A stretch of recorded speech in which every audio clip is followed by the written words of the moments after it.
8:29 de la mañana y ya están con nosotros nuestros analistas de jueves, Carlos Ominami. Lo escuchan además de vuelta, ya está presencial. Lo tenemos presencial. Carlos Ominami, presidente de Chile 21.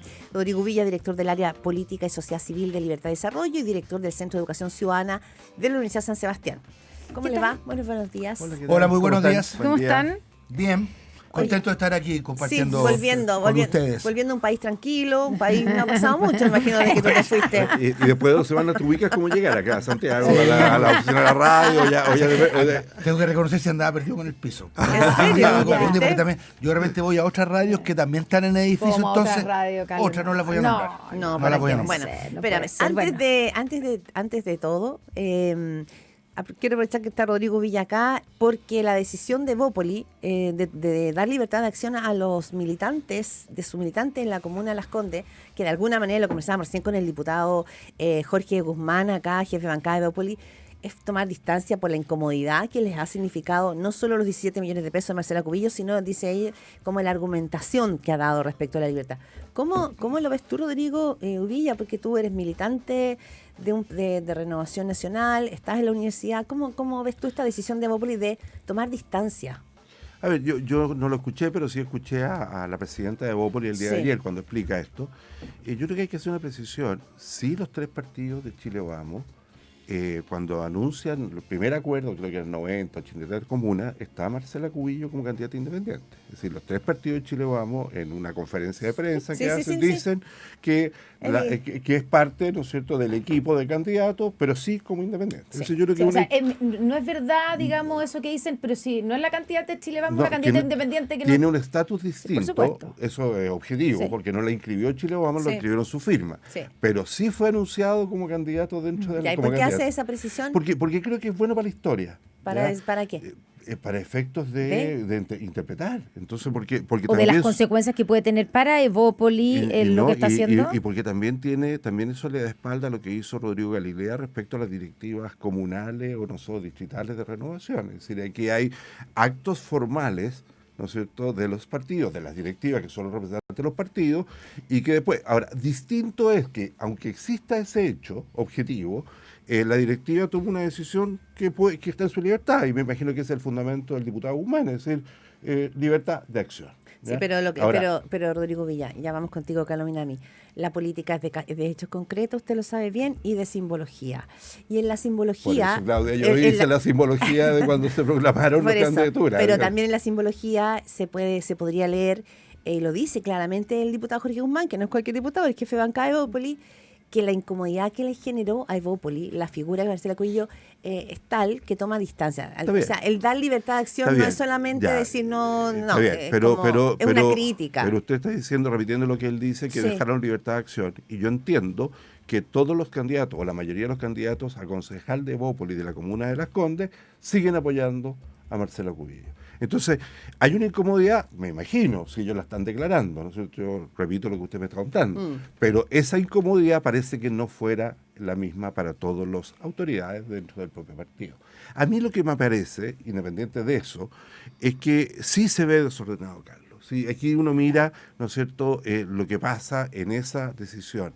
La respuesta de las autoridades locales de Renovación Nacional. Me parece adecuada la respuesta de Rodrigo Galilea, presidente del partido, pedirle, ¿no es cierto?, un congelamiento e investigar qué pasó. ¿Te refieres también a la decisión que tomaron algunos de decir, entonces nosotros, que es como revancha, nosotros también damos libertad de acción a nuestros militantes frente a la candidatura de Camila Merino en Vitacura, claro, ¿cierto? Pero a nivel distrital y comunal, no a nivel nacional, que esa es la diferencia de la otra decisión de Evópoli. Entonces, creo que es una situación desordenada que irradia más allá que la comuna de Las Condes. ¿No es cierto? Irradia más allá en un proceso... Un desorden en Chile Vamos. Yo veo en este ejemplo concreto un desorden en Chile Vamos. Exacto. Ahora, ¿Y que refleja un desorden más profundo? No.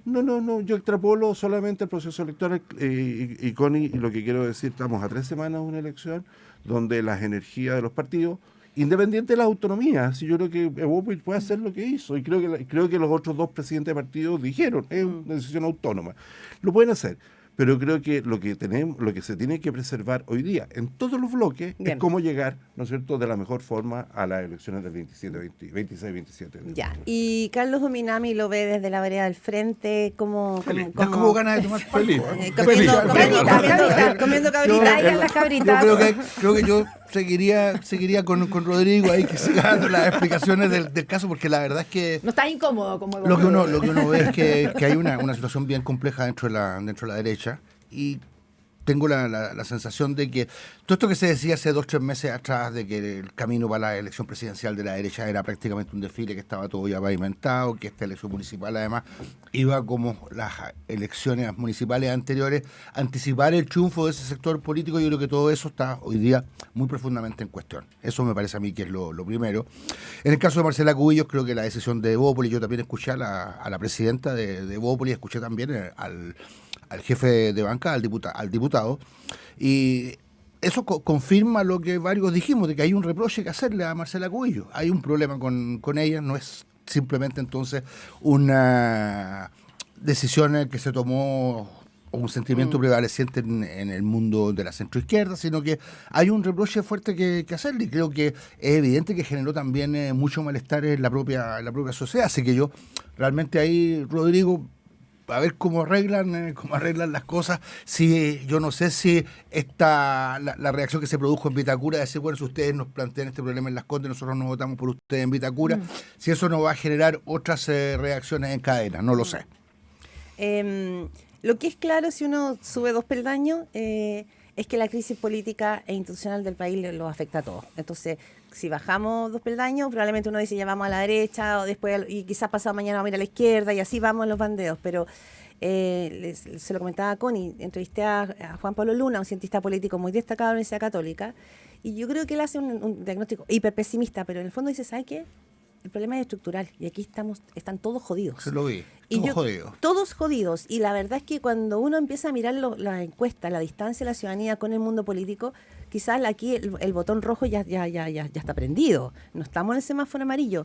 En ese sentido, ¿cómo ven ustedes la crisis? Porque acá hay una crisis institucional, hay una Corte Suprema con 3 ministros acusados, hay el caso de Hermosilla que está en investigación, hay un fiscal investigado penalmente, el caso del fiscal Guerra. Es decir, acá hay una crisis que es bastante más grande. Rodrigo. No, yo creo que sí, y podemos seguir. Yo hoy día traje una lista, porque yo en la misma línea de lo que tú estás diciendo. Y la lista tiene una hoja y sigue con 2 hojas de la lista estamos de jodidos. temas. Estamos jodidos. Pero de temas, porque yo puedo hablar, a nivel mediático se reabre ayer el caso de las fundaciones, ¿no es cierto?, con la supuesta participación de la ex primera dama. Desmentido por Irina Caramán. Pero hay, ¿cómo se llama? Hay documentos que andan circulando en redes sociales, uno no sabe si eso es fake news o no, respecto a efectivamente cheques que estarían depositados. Bueno, lo que quiero decir es que esto, desde el punto de vista de investigaciones penales, ya sea a fundaciones, Hermosilla, quien sea, hay una agenda abierta muy amplia, que involucra a personalidades del mundo político de un lado o del otro en distintas partes del país, ¿ya?, a puerta de una elección municipal. Segundo, tenemos, como bien tú dices, una crisis en instituciones tan relevantes, ¿no es cierto?, como el Poder Judicial.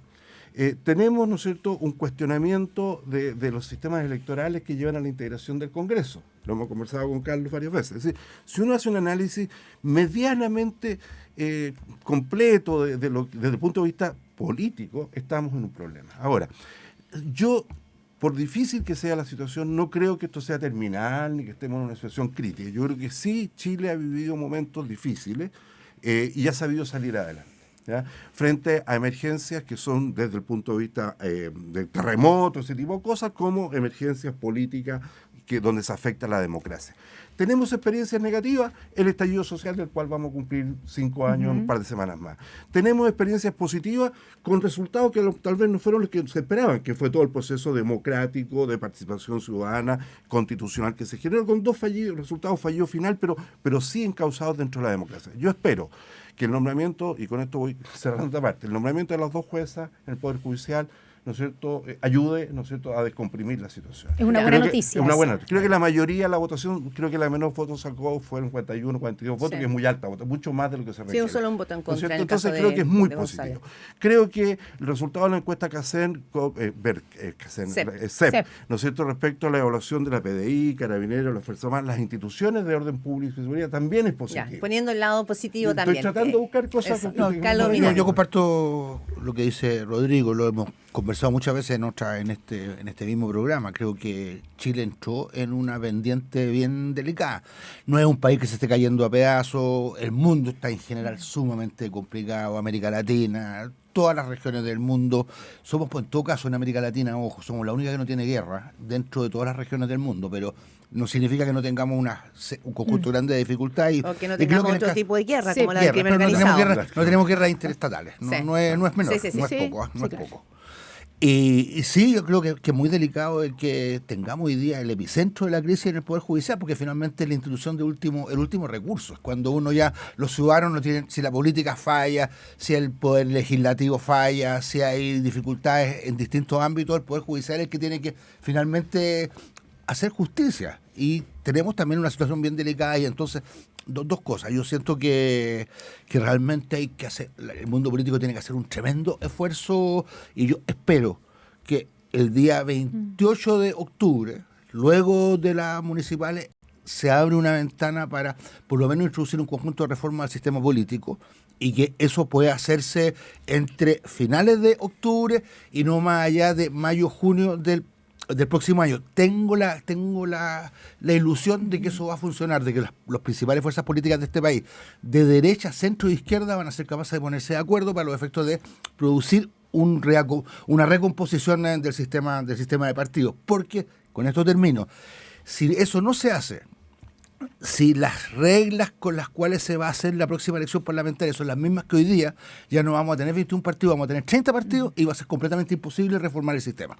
Rodrigo Villa, además agregando a eso, ¿cuánto aporta o no aporta, al revés, a este ambiente y a esta crisis el anuncio de las acusaciones constitucionales? Fallida la en contra del presidente Boric, pero igual ahí hicieron un papelón, digamos, en el partido, en Renovación Nacional, y que sí, que no, lo salió a desmentir. ¿Todo eso no enrarece aún más? A ver, yo creo que hay que distinguir. La palabra papelón, yo me la resto. ¿No fue un papelón lo que hizo Renovación Nacional? Por lo menos la bancada de diputados que anunciaron y después tuvieron que salir. La pregunta de fondo es que cómo evalúo yo las acusaciones constitucionales. ¿No es cierto? Respecto a las acusaciones constitucionales a los 3 ministros, me parece que es correcto. Creo, como lo dije los ministros de la Corte Suprema, ¿sí? Como lo dije la semana pasada, creo que confundir en la acusación oficialista, entregando antecedentes respecto a dechado y descalificación, asumiendo esas cosas, los complicó innecesariamente, ¿ya? Porque el fundamento era respecto al mérito de la acusación contra la ministra Ángela Vivanco.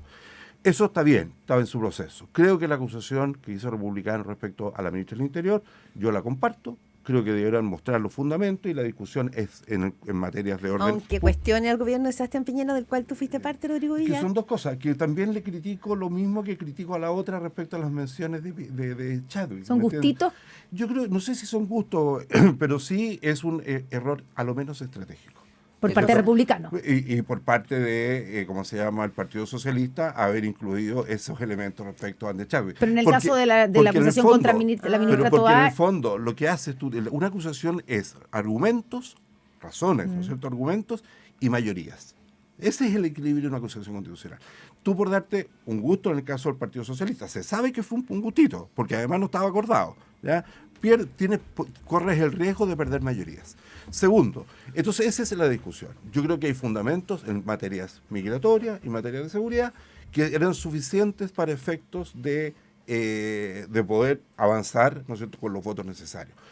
Lo otro genera ya, ¿cómo se llama?, o restringe, o limita, o genera, ¿no es cierto?, ruido al interior de un bloque que podría naturalmente estar a favor de una acusación de este tipo. Respecto a la acusación del presidente, estoy completamente en desacuerdo. Creo que lo demostró la directiva de Renovación Nacional, cuanto a los pocos ratos, ¿no es cierto? Tú no estabas acá, pero a las pocas horas, Carlos, sale con una declaración y el día siguiente ya hay un acuerdo interno para efecto de bajarla. ¿Y por qué? ¿Y por qué? Porque creo que no estamos, es decir, hay una situación de seguridad, y la gente lo dice y lo reconoce, sí, afectada. Pero otra cosa es el presidente. Y repetir lo mismo que se hizo 2 veces con el presidente Piñera, a mí me parece que no es lo adecuado. Carlos Ominami, ¿cómo lo ves tú en ese sentido? Mira, por de pronto, a mí me parece que es un mérito del presidente de Renovación Nacional de haber sido rápidamente muy claro y muy tajante con sus propios diputados para decirle que no era procedente. Creo que no era procedente esta, como no era procedente la acusación constitucional contra el presidente Piñera en el tiempo anterior, fue el año el 22, 21, el 21. Hubo 2 acusaciones contra el 20 presidente. sí. El 20 fue una. Así yo no las compartí ninguna de las dos. Yo creo que la acusación constitucional es efectivamente una herramienta que está establecida en la Constitución, pero que tiene que ser usada también de manera muy, muy rigurosa, porque el abuso de las acusaciones constitucionales me parece que también genera un mal, genera polarización frente a la ciudadanía, da la sensación de un sistema político que se continúa descomponiendo. Respecto a las acusaciones a los ministros de la Corte Suprema, yo creo que va a ser bien importante la discusión que se plantee, porque son distintos casos. A mí me parece que es también bien injusto empaquetar las 3. Creo que, por lo que yo he visto, a mí me parece que en el caso de la ministra de Banco se ha ido configurando algo distinto. Ahí hay un mecanismo. Hay un mecanismo, hay una forma de comportamiento. A mí me parece que no es el caso del juez, no es el caso de Sergio Muñoz, y creo que en el caso del ministro Matus también, normalmente las acusaciones que están planteadas, los cargos que se le hacen, tienen que ver en una condición anterior y no en el ejercicio de la función de ministro de la Corte Suprema. Y en el caso de Carolina Toá me parece a mí que es totalmente justificado, porque Rodrigo, injustificado, totalmente injustificado, porque la acusación a un ministro de Estado es por notable abandono de deberes. Entonces decir que Carolina Toá, que ha estado al pie del cañón con todas las dificultades que esto significa, que ha hecho notable abandono de deberes, me parece a mí que no se sostiene, y desde ese punto de vista, simplemente lo digo, realmente me remito, creo que lo que va a ser la propia opinión de gente dentro del mundo de Chile Vamos, que no va a votar la acusación. Evópoli acaba de decir exactamente, que no tiene mérito. No tiene mérito. Tú me estás preguntando, o me estaban preguntando mi opinión. Sí. Yo estoy de acuerdo, porque creo que sí hay grave abandono de deberes, porque ¿Por los resultados? Por los resultados, exacto. Es decir, aquí no basta con decir que ha sido el gobierno que más ha invertido, que la celebración que se hizo el primer semestre cuando bajaron un número limitado de víctimas, cuando se ha dicho que disminuyeron en 3.000, en un marco de 190.000, los ingresos irregulares. Es decir, aquí hay un enfoque por parte de las autoridades, y la única que puede ser acusada constitucionalmente es la ministra, no son los subsecretarios, todo está claro, un enfoque de justificación vía proyectos de ley enviados al Congreso, vía mayor cantidad de recursos invertidos, vía cifras que son discutibles, porque incluso la PDI también ha entregado cifras, que es el tema migratorio, que son contradictorias con la del Ministerio del Interior, para justificar el aumento sostenido de la delincuencia en todas sus dimensiones a nivel nacional. Carlos, entonces, ¿te quiere ese decir? es el punto, esa es mi opinión. Rodrigo, que es bien importante la discusión, porque, o sea, no cabe duda que hay serios problemas de seguridad en Chile. Ahora, con toda seguridad, valga la redundancia, puede haber un cambio de gobierno y van a seguir habiendo problemas de seguridad. Entonces, esto es casi como que se acusa al ministro del Interior porque hay problemas de seguridad, porque se continúan cometiendo crímenes. Casi es como si uno también acusara a la ministra de Salud, al ministro de Salud, porque hay gente que se continúa muriendo. Hay cosas que son parte como de un cierto orden natural. Son inevitables. Y lo que sí, a mí me parece que es importante juzgar el esfuerzo que ha hecho la ministra Toá. Y si en ese plano, creo que ella ha cumplido ampliamente con su deber, ha hecho todo lo que ha estado a su alcance para los efectos de enfrentar esta grave crisis de seguridad. Desde ese punto de vista, me parece a mí que la justificación, no existe justificación para esa acusación. Claro, pero el punto es si el esfuerzo, porque parece que eso no hay discusión del esfuerzo que ha hecho. El punto es se ha sido efectivo. Lo que pasa es que con la lógica de Carlos, entonces con la lógica con Carlos estaríamos condenados como país a que la delincuencia, el crimen organizado aumentara sin límite. Porque tú dices, yo digo cuando se hace, hay que calificar el esfuerzo que el esfuerzo que se le pide a una autoridad. Por ejemplo, vámonos a otro para hacer. El esfuerzo que se le pide a la autoridad de salud es bajar al mínimo las listas de espera de operaciones, de consulta especializada. No es que no muera la gente. El esfuerzo que se le pedía al presidente Piñera en la pandemia fue controlar la pandemia desde el punto de vista de su implicancia a nivel ciudadana, ¿no es cierto? Con las vacunas, con las camas útiles, etc. Entonces, cuando lo que nosotros vemos que aquí se justifica la acción del Estado en materia de seguridad exclusivamente con el mayor gasto, que además va a haber una discusión muy interesante en el Congreso ahora porque parece que el mayor gasto no es mayor gasto, ya en términos de presupuestario, cuando se justifica en términos, ¿no es cierto?, del mayor número de proyectos de ley. Claro, pero proyectos de ley que son aprobados con votos de la oposición, no con el oficialismo, y que salen medio parchados. Entonces, en definitiva, las estadísticas muestran y la percepción ciudadana muestran que todavía que la crisis va creciendo, que es más fuerte, que hay más violencia, que hay más armas, que hay más fallecidos. Sí, no, lo que te preguntaba, Rodrigo Villa, porque tú fuiste subsecretario del Interior de Sebastián Piñera, es que parte de los argumentos de la acusación constitucional del Partido Republicano es que esto es responsabilidad de Carolina Toa, de este gobierno, pero pone un punto y lo explica en la acusación. No es como un punteo, sino que es una acusación concreta de que esto parte en el gobierno de Michelle Bachelet y de Sebastián Piñera. Entonces, en ese sentido, cuando uno ha sido funcionario de ese gobierno y también les tocó a ustedes enfrentar temas de crisis de seguridad, porque el crimen organizado no empezó hace 2 años. El crimen organizado lleve ya en Chile por lo menos. A mí me ha tocado hacer un ciclo sobre el crimen organizado, sí, está bien, y todos los plantean desde hace días. Usted estará, por supuesto que nada cae del cielo y empieza el día, tenemos un día cero. Como ellos lo han señalado, ha generado incomodidad, entiendo. No, pero yo lo que quiero decir lo siguiente, es otra cosa. Puede ser que hay una secuencia progresiva de la presencia de crimen organizado, migraciones no reguladas, etcétera, etcétera. Eso es progresivo. Es decir, la presidenta Bachelet, no sé, en su gobierno fue responsable, lo dijimos con todas sus letras, por la migración haitiana. ¿No es cierto? Eso se sabe, 200.000 haitianos, cerca de 200.000 haitianos que llegaron en aviones a Chile con un falso turismo. Entonces uno puede encontrar hitos históricos, gobierno Bachelet, gobierno Piñera. ¿El de Piñera qué sería como lo que cree usted que cristalizó? Yo creo que lo que pasa en Piñera es en el periodo de la pandemia, ¿no es cierto?, donde se cierran las fronteras, cuando termina la pandemia, que fue parte del gobierno Piñera, llega un grupo impresionante de personas a través de fronteras. Y ahí entra, ¿no es cierto?, un contingente de gente asociada al crimen organizado. Pero déjeme, el argumento que se da en esa acusación, ¿no es cierto?, que esto es progresivo, eso no quita la responsabilidad del actual gobierno, porque cuando asume un gobierno, acuérdese que pero ayuda en algo que salga, que si es que salieran adelante y se aprobara la acusación constitucional. ¿En qué ayuda para el conflicto y para la crisis de seguridad que se vaya la ministra Toa? ¿Qué es lo que ayuda? Ayuda a que tome conciencia el presidente de la República de que la manera que está enfrentando el crimen organizado, la violencia, la migración desbordada, no es la correcta, no tiene resultados. Ahora quiero decirle que voy a un solo ejemplo. Mire la ingenuidad de la primera ministra del Interior que tuvimos cuando a la semana va a Temucuicui. Ella era la forma que entendía que iba a abordar este tema. Entonces, Carlos está respondiendo ahí con gesta, con una gesticulación. Sí. No, yo creo que es una discusión pasada. A mí me parece que la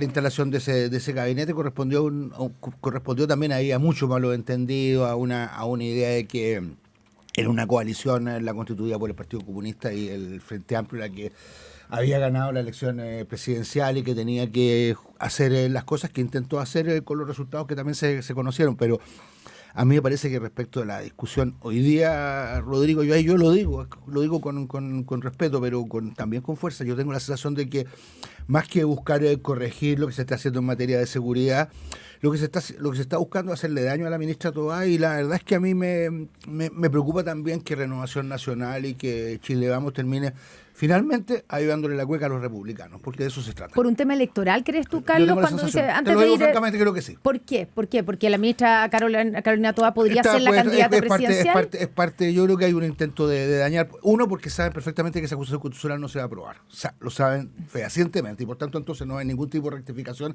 a partir de eso. Así como uno puede anticipar que la acusación constitucional en contra de la ministra Vivanco se va a aprobar, la acusación contra la ministra Toa no se va a aprobar y por tanto entonces lo que va a hacer básicamente va a ser un daño, y en donde finalmente los que van a poder colgarse alguna condecoración de que fueron capaces de liderar al conjunto del sector fueron los republicanos, y eso me parece a mí muy mal para Chile. No, yo creo... A ver, Un apunte final, porque sí, se nos acaba el tiempo. Sí, no, yo solamente digo, yo aquí estoy hablando por Rodrigo Villa, ¿no es cierto? Y el Rodrigo Villa cree que hay méritos suficientes y que es bueno que esos méritos para la acusación constitucional contra la ministra se discutan con la comisión respectiva, se discutan en la sala y se voten. Ya, no es un intento, como dice Carlos, yo creo que no. Yo por lo que he conversado con los parlamentarios, he conversado con la gente que uno tiene contacto. Aquí lo que están evaluando apoyarla están en función de la lógica que yo estoy explicando. Ya no tiene que ver con ser el acompañamiento o no tiene que ver con el próximo proceso electoral. Mire, lo digo de otra manera. Tampoco han habido correctivos administrativos al interior del propio Ministerio del Interior. Es decir, los problemas de migración desbordada, porque yo creo que no se discute que hoy día entra gente todos los días, todavía se mantiene el mismo plantel de directivos del servicio migratorio. A nivel de la subsecretaría no hay nuevos elementos que uno diga, oye, entendí que en prevención del delito estamos haciendo poco, nos equivocamos en el programa, vamos a hacerlo de una manera determinada. No hay cambio. Ese respecto a la figura de Eduardo Belcamés. El estoy pero en general, entiendo, dos sí. subsecretarías distintas, para que no se sacara la conclusión que respecto a una. Perfecto. Migraciones depende del interior. Y la otra es prevención del delito. Bien. Entonces uno podría ver señas al interior diciendo, oye, vamos a ajustar esto porque no da resultados, etcétera. Rodrigo Villa, Se nos Carlos acabó el tiempo. Ominami, en este jueves 3 de octubre, arrancando este mes. Muchas gracias por estar aquí como cada día jueves. Gracias a ustedes. Gracias a ustedes. Gracias, Gusto. buenos días.